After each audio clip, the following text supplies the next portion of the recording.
Hello again, everybody. Leif Skodnick back with you for another edition of Baseball Without Borders, a podcast from the World Baseball Network. Joined by my colleague Matt Tallerini, who was over at Hinchliffe Stadium, which is one of the three remaining Negro League ballparks in the United States, with Rickwood Field and what's the third one? Hamtramck Stadium. Hamtramck Stadium. Yeah, right outside Michigan. of Detroit. Yeah. So Hinchliffe, as you may have known, is in Paterson, New Jersey, near the Paterson Great Falls, which is really kind of where the Industrial Revolution in the United States was born, because they used the Paterson Great Falls as a means to get hydraulic power.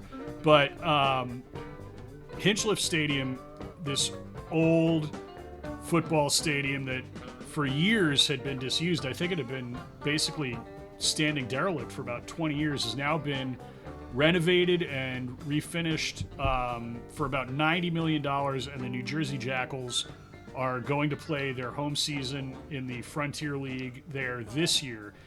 And, you know, I've followed this story for quite a while, you know, being a New Jerseyan. Hinchliffe is one of those places you heard about but you didn't go to, because Paterson is kind of a place that you hear about but don't go to. To this day, I've been in Paterson a handful of times in my life. But it's a very, very historic building, because teams like the New York Black Yankees and the New York Cubans both called it home at different times, as well as some of the great Paterson high school football teams. And that it was saved. It's this Art Deco stadium that was built, I believe, in the 20s. Matt, you can fill us in on 1932. 1932, so it's a Depression-era project. With this beautiful Art Deco tile work over the ticket booths and signs and everything. And for years it was derelict. It was it looked horrible. It was an eyesore, and there were questions about saving it, questions about knocking it down. It was pointed out as when there was a movement afoot to save it and to get funds from both the state and federal government to save it, people that were opposed to it were putting up photos of it saying, why save this? Because of the graffiti and the crumbling concrete that it was built with. But it's a tremendous historical artifact. And Matt, you were there Friday and then yesterday. Tell us a little bit about the revived Hinchliffe Stadium. Yeah, so the ribbon cutting ceremony for the revived Hinchliffe Stadium was on Friday. And yeah, it was cool to see just a lot of key figured people, not just in baseball, but also in Hollywood. Whoopi Goldberg attended the event, as well as, like, you know, people in baseball such as Willie Randolph, Omar Minaya, that's now with the New York Yankees in their front office. And yeah, former Montreal Expos GM Omar Minaya. Yeah, and Mayor Andre Sahay, Mayor of Paterson, Sahay, like, you know, like, we talked post of the ribbon cutting ceremony, World Baseball Network did, and the coverage pretty much about getting it going, right? That it took so long. It took 26 years was the last time that they had an event in Hinchliffe Stadium during the city of Paterson school district calendar year. And, you know, now the hallowed ballpark that's sitting next to PS5 in Paterson, I feel like that was, you know, looked depleted for so long, now has a facility where kids can go play, you know, multi-sports. And I think it's big that having even the Jackals as a tenant in the Frontier League, that's only going to give them more of a facelift to possibly host an MLB Field of Dreams game down the line, from what Andre Say stated. Yeah, I mean, that's something that he'd like to get done. I don't know if it will, because it's hard to say that the facility is well suited for a major league game. But that said, you know, I don't know if a cornfield in Iowa or Bowman Field in Williamsport are all that well suited for a major league game either. Let's talk a little bit about the setup of Hinchliffe, because it is a football stadium. So there's a very short right field line, and the first base dugout isn't so much of a dugout as it is a tent. Mm-hmm. And it's a turf field with sliding pits, and I think that the sliding pits are still turf. So it's basically all turf. It's all turf, even by the mound it is, yeah. How did that play in yesterday's game?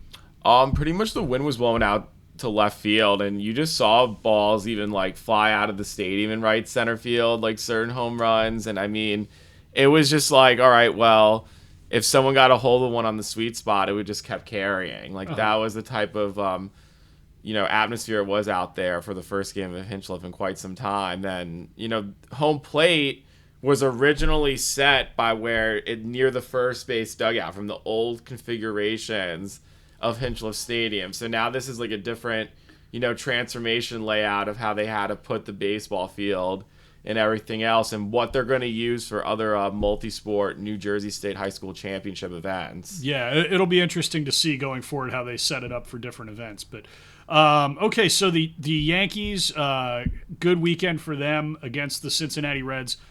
Severino back on the mound after recovering from his latest injury. And he was successful. They were playing the Cincinnati Reds, a team that they should beat. The Reds, of course, 19-27. They've lost 4 in a row. The Yankees sweeping them over the weekend. But the other notable thing is that the Yankees have now won 4 in a row. They're 8-2 in the last 10. They're 5.5 games out of first place, which doesn't sound good, but it looked like it was going to be way worse 3 weeks ago. I mean, the offense has just woken up. I mean, Gleyber Torres had a big home run in the 6th inning of yesterday's game to, extend the lead to 2 runs at 3-1. And, Harrison Bader too. He's swinging a hot bat too. Came well clutch in the top of the 5th inning out of yesterday's game. So, key guys like that are stepping up in the lineup. I think that's going to be more figurative of what we're going to see come Seattle in July. I think that's going to be big right by the All-Star break for sure, of where the Yankees are going to stand among the Orioles, the Blue Jays, and so far how the Tampa Bay Rays are playing this year. Pretty big for them to get Severino back in the rotation, too, if he can stay healthy. Yeah, I mean, Severino, for what he produced yesterday, I think it was kind of like the Yankees needed to see what could have him get going. I mean, this part of the season, it does feel like playoff time because of how good the AL East is consistently, but to have starting pitching fill your innings pretty much, like Severino yesterday went 4 2/3, allowed 4 hits, gave up 1 earned run, walked 1 batter and struck out 5. And starting off with a 1.93 ERA, I think that is the more considered label of how you got to fill your rotation in the next few months. I mean, just to catch up to the rest of the main divisional teams as well. Yeah, if Severino can stay healthy, he'll be a great addition for the Yankees. He's only made, let me count him here, 27 starts going back to the start of the 2019 season. And then in 17 and 18, in 2017 he made 31 starts. In 2018 he made 32. To say that he's been injury prone the last few years would be an understatement. But if he can recover enough, if he can make 20 starts this year and be effective, that'll be helpful to the Yankees, I think. Yeah. Whether he can or not remains to be seen because, the guy's made of glass. Yeah, pretty much. And I don't think he has as much efficient breaking pitches working efficiently for him since he's began his major league career, let alone. So I feel like this is the last shot for the Yankees and Severino. What do you do next for your rotation too, and what you're building out of the farm as well? Is Devi Garcia going to be more prone op than what we saw for him 2 years ago? So I feel like there's just a narrow window that Brian Cashman has to figure out on the starting rotation side.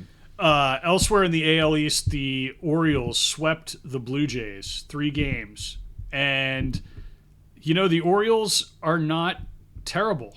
I didn't think they were going to be great this year, but I didn't have them being second to the AL East after 47 games. They're 31-16. They're 2.5 games back at Tampa Bay, and Tampa Bay hotter than the proverbial $2 pistol. But Toronto, which is a good team, they're over 500 too. Every team in the AL East is over 500, as a matter of fact. Toronto 4-6 in their last 10. Baltimore 7-3 in their last 10. Toronto's lost their last 4 straight. Baltimore's won 4 straight. What do you attribute the rise of the Orioles to? Cedric Mullins, 100%. I think he's just a key hitter for them, honestly, and I think he produces a good presence as well defensively for the Orioles outfield. But just to have that kind of depth, right? The Orioles, Adley Rutschman, Anthony Santander, who actually played well in the World Baseball Classic. I think that was the key for him. If he had played well in the World Baseball Classic, I feel like that was like a momentum hype swing for him too, to just produce well in that heart of the lineup consistently for the Baltimore Orioles. The Mets took on Cleveland over the weekend.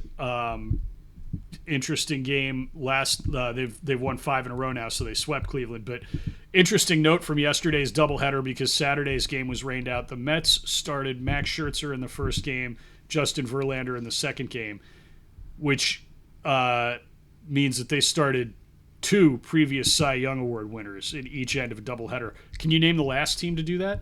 Couldn't tell you. It was also the Mets. Interesting. Sarah Langs from MLB.com had that, and it was I have to look it up because it's an interesting note and I want to be sure I get it right. But it was Johan Santana and hang on while I go back through her tweets here. It was Johan Santana and Pedro Martinez. Wow. For the Mets. Yes. What season? It was a few years ago, obviously. 2009. Yeah, I believe it was 2009. 2009, Pedro was with the Phillies. Oh, pardon me. Yeah.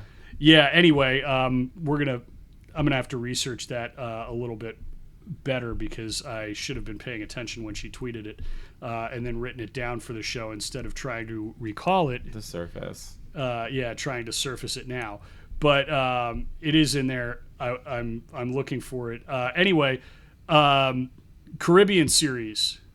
It looks, we thought it was going to be 6 teams.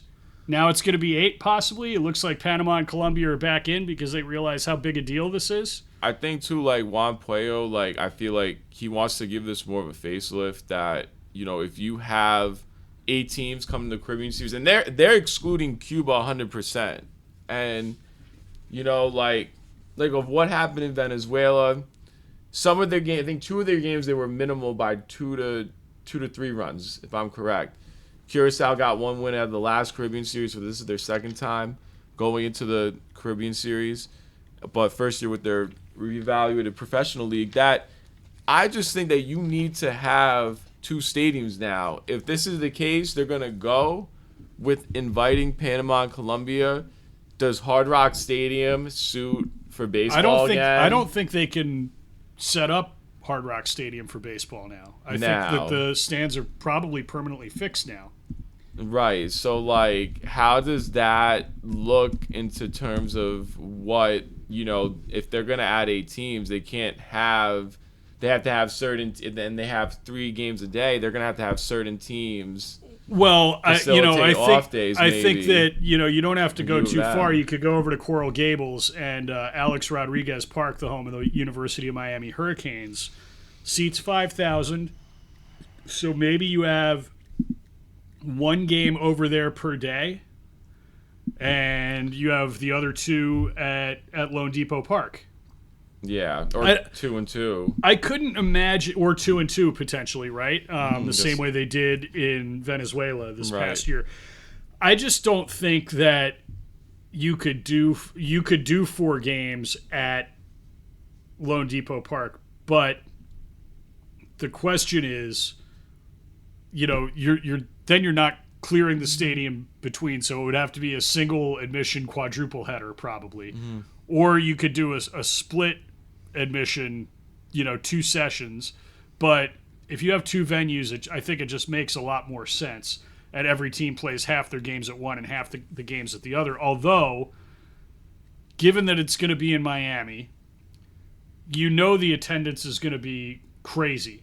Huge, so it's going to be tough to like have limited attendance at one venue and then have 34,000 at Lone Depot Park every night.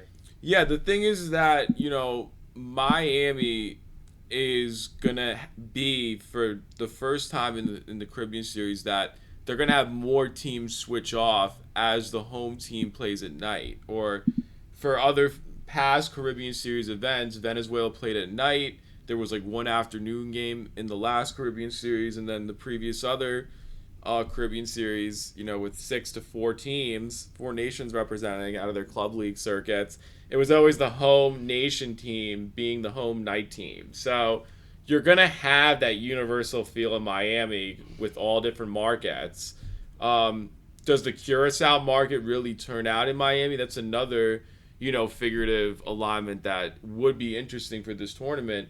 Out of all the Latin American countries, is how Curacao would turn out, in the Miami metro area come that time frame of the Caribbean Series. Yeah, I mean, Miami's the gateway to Latin America, and Curacao, obviously not a Spanish-speaking nation, but it's an easy jumping off point from Miami to get up there. So, we'll see. I think, if you have those 7 Spanish-speaking nations coming, which are Panama, Colombia, Venezuela, Puerto Rico, Dominican Republic, Mexico, and who am I missing? Nicaragua. Thank you. First debut. Yeah, Nicaragua making their debut in the Caribbean Series. You have those 7 nations, and the Nicaraguan community showed up 100% for the World Baseball Classic. So they're going to show up for this. Obviously, with Cuba not playing in this Caribbean Series, it would seem, we still don't know, but it's pretty obvious that Cuba either doesn't want to come or isn't going to be invited.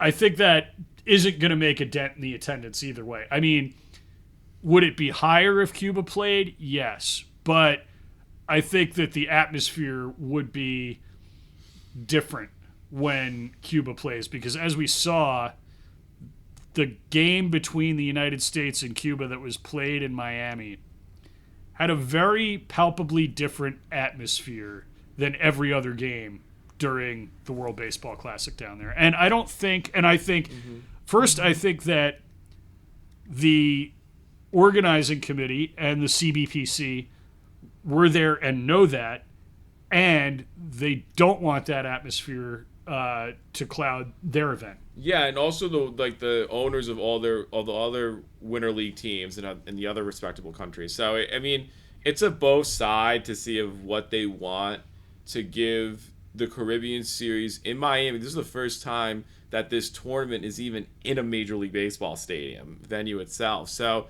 that's going to be huge for the Caribbean Series to have that type of facelift to this tournament that has happened since 1949, and then had the first year of it from 49 to 1960 because of the Cuba embargo rate situation, and 10 years we had the hiatus. Dominican Republic, that was the first set of years that I feel like out of winter ball really got to more Major League scouts, that we're seeing now 840 Dominican Republic baseball players touch a Major League field because of how prestigious this tournament is. And I think the production of, yes, it's not a full Major League Baseball product. There is guys in high affiliate circumstances in their pro career. There's guys that are trying to be journey international players, right? There's major leaguers hanging on, like the guy I always mention, Fernando Rodney. Right, Jumbo Diaz, who played for the Dominican Republic in the Olympics a few years ago. So it's cool to see a different mix of baseball. Yes, it's not a full Major League product, but it is a global feel that, fans, American fans, I think are going to get into as much once it's here on our soil. This is the third time they're doing it in Miami. They've done it at the Orange Bowl in 1990, and then 91 it was at Bobby Maduro Stadium. Right, and the Orange Bowl, which is the site of Lone Depot Park, was really not a suitable baseball venue. Bobby Maduro, which is architecturally a clone or vice versa, one was cloned from the other, of Estadio Quisqueya in Santo Domingo, which is now gone. Pardon me. Bobby Maduro Miami Stadium is gone. Estadio Quisqueya in Santo Domingo is still there. 2 tenants. Legendary. Yeah. Two tenants in the Winter League. And maybe we'll get down there this winter. I certainly hope we do. That was a baseball venue, but it probably seated 8,000-9,000 people. And I think this Caribbean Series in Miami could draw 20,000 every game easily. Yeah, if not more. 30. I mean, you just have to like give it a little bit of a facelift itself. Do you have a fan fest at the Miami Convention Center? And the thing is that American fans don't know is that a lot of the Winter League finals, they end like 2 days before the Caribbean Series. So there's no like pre-up hype. Then you see like an All-Star Game fest, then like the City Field in the last year at Yankee Stadium. Yep. Traditions apparently at the Javits Center. So, there's a lot of conceptual stuff that do you have a Radio Row concept for this event to include all the Spanish English media entities, in Miami, and we'll see what the other 4 Caribbean committees even think of this outside of the few invitees, Nicaragua, Curacao, possibly Panama, and possibly Colombia, that could be invited to maybe an 8-team tournament for the second year in a row. We'll see. Little break from us for professional baseball this week. We're you're going to Arlington, Texas, and I'm going to Durham, North Carolina. You're going to be at the Big 12 tournament. I'm going to be at the ACC tournament. Globe Life Park, which you're going to see for the first time, should be interesting. I'm going to get to see number 1 in the nation, Wake Forest, play at least twice. I'd be shocked if I didn't see them play 3 times, because if they didn't play 3 times, that means that they did not win Pool A against the 8th-seeded Notre Dame Fighting Irish and the 12th-seeded Pitt Panthers, who I expect them to win both games. But what are you expecting to see down at the Big 12? And then we'll talk a little more about the ACC. I mean, there's a lot of key guys pretty much that even I want to see, like Chase Atkinson out of Oklahoma State. I think he's going to be, a key look, honestly, to pretty much render on, like, what are these guys capable of doing to take the next step, right? Are they going to be playing Complex League in the next few weeks, let alone, or how their slot money sits? I think this is a big time frame for these kids that are going to get recognized. Cole Klecker, also pitcher of the week last week for TCU Horned Frogs. Texas Christian University. So I think the biggest, just the biggest oversight out of this to see key guys, like, they're breaking on to what they want to do in their careers, right? Are they going to play baseball and play at the highest level? And let alone, they're playing in a major league stadium for the conference tournament, like, to clinch a Not berth, just a major league stadium, possibly, but automatic bid. The newest major league stadium. Correct. I mean, like a real showplace for the game. So it should be pretty interesting. Yeah, without a question. ACC, obviously, we're going to see number 1 Wake Forest. Clemson, which is ranked 7th in the RPI, is in Pool C. They're going to play Boston College and Virginia Tech.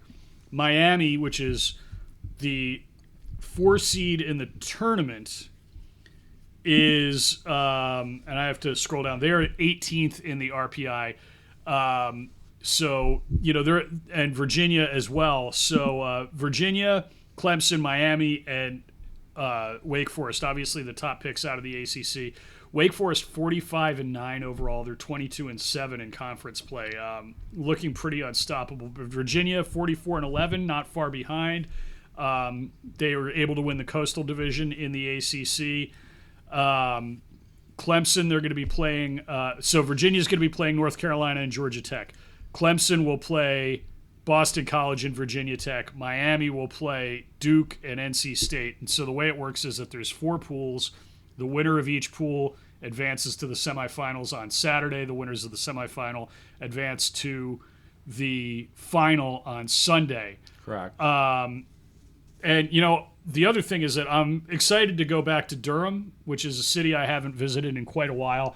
The Durham Bulls Athletic Park is just a fantastic AAA ballpark if you've never been there. I haven't been there in, put it this way, I went there, the last time I was there, it was the first season in the new ballpark, and they were still in the Carolina League affiliated with the Braves. Wow. So that would have been 96 or 97. I did go to games in the old ballpark in Durham when they were affiliated with the Braves, where the movie Bull Durham was filmed, obviously. And that's right up the street from where I'm going to be staying, so I'm going to try and get over there and get some photos. I'm going to write something about Bull Durham and seeing the ballpark again and everything for worldbaseball.com at some point during the week. But yeah, I'm excited about all this. I haven't watched a ton of college baseball. I've watched enough, but I think college baseball is great for school spirit. I think it's highly entertaining. It's not going to be super clean. Like, when I lived in Jackson, Mississippi, they'd play the Governor's Cup at Trustmark Park, the home of the Mississippi Braves. Yeah. And the Governor's Cup would be a series of exhibition games between Ole Miss, Mississippi State, and Southern. That's the University of Southern Mississippi for y'all.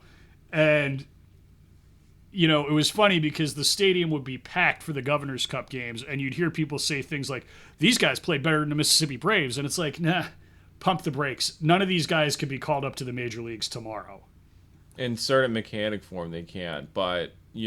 but the potential is there. Yeah, and I mean, there'll be national cross-checkers, major league scouts, or even regional major league scouts that are based, in the Carolinas and in Texas that are going to, see the competition of what even radius is from the Power Five. I mean, there's going to be great conference tournaments all around this weekend for the NCAA, and, the regionals are here.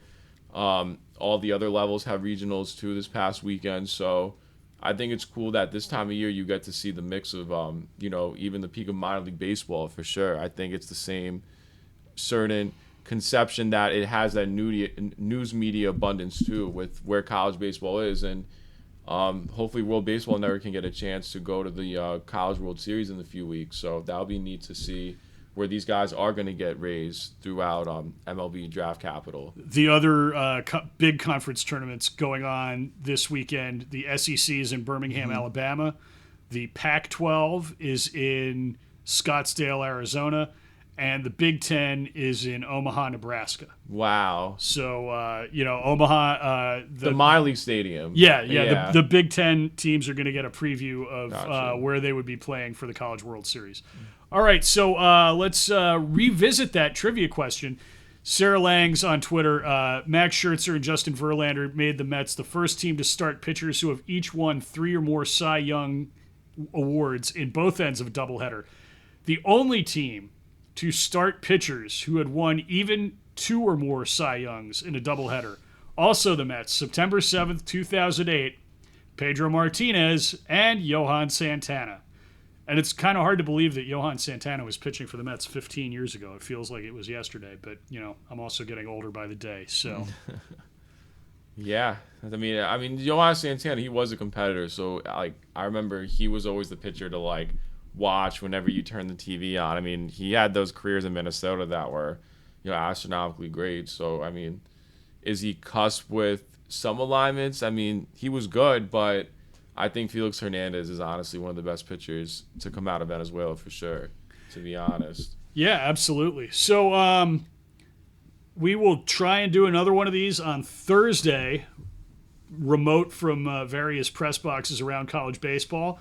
But it should be an exciting weekend of college baseball, conference tournaments, as well as baseball across the major leagues.